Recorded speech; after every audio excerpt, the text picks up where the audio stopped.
All right. Looking ahead to next year's draft class, everyone knows it's the Cooper Flag year. Do you think we'll start to see teams tank for Cooper Flag, who is headed to Duke, Ace Bailey, who is heading to Rutgers, or Nolan Traore, who's a European French point guard, another French player coming that's going to be a top 5 player? Do you think we'll see that trend happen again? Because let me tell you something. I don't think the teams that had bad records this year necessarily meant it.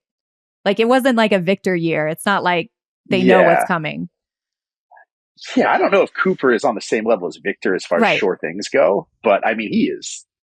Yeah, I think somebody would take for Cooper, especially if the development continues. He's gotten so much better in the last year, especially what he brings to the table defensively. I think people like to look at his numbers and see the rebounding stats and the scoring stats, but he's a special defender, I think. And, a defender that can defend all 5 positions and probably can do so also in the NBA. Yeah, I think he's definitely worth taking for if that's the answer. Is there any world where Ace Bailey, is the number 1 pick next year in 2025?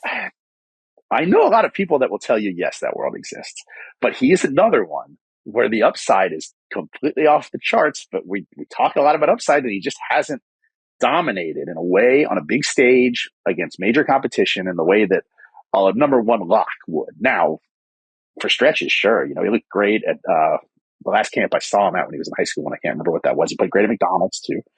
But, when you get on this, you have to be able to dominate the way Cooper does for me to think, okay, that's a sure thing. There's still a lot of growing that Ace needs to do from a skill perspective. He makes tough shots. That's what he does, but he's not a particularly efficient player because of those tough shots. Sometimes he just gets in the habit of chucking shots and hoping they'll go in, and it goes south on him. He's got to straighten out from a shot selection standpoint, I think.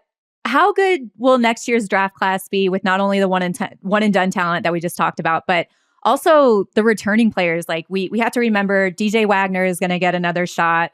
KJ Evans was starting to, pop a little bit at Oregon, and Aaron Bradshaw, who also kind of disappeared at Kentucky with Cal and the way they were playing.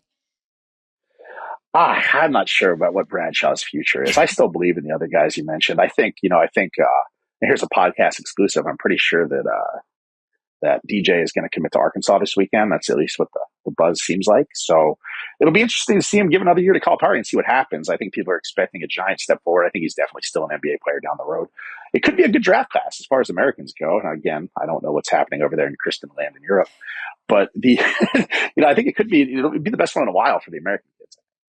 I'll tell you a funny story. At the draft lottery, I was standing before the draft lottery even was happening, and ESPN cameras were going around just getting some like B-roll, and I'm talking to Reed Shepherd and Justin Edward, and I asked about DJ, and Justin said, he goes, I think he's going to Arkansas, and the camera was right on him, and Reed just goes, dude, the camera is right on your face. That's one thing about Justin. I'll say this, he is never like, I don't know if he just doesn't care about media training or if he just hasn't had it, but I mean, he will say whatever. And I've always appreciated that about him. It makes me laugh every time I think about, dude. I once asked Justin, I said, where do you work? Just Justin Edwards, who went to Kentucky for a year. I once asked him in high school, I said, where have you seen the most growth in your game from the high school season now to the end of the summer? And he goes, what you mean? I'm nice like that. I'm like, that's your answer? Like, okay, Justin.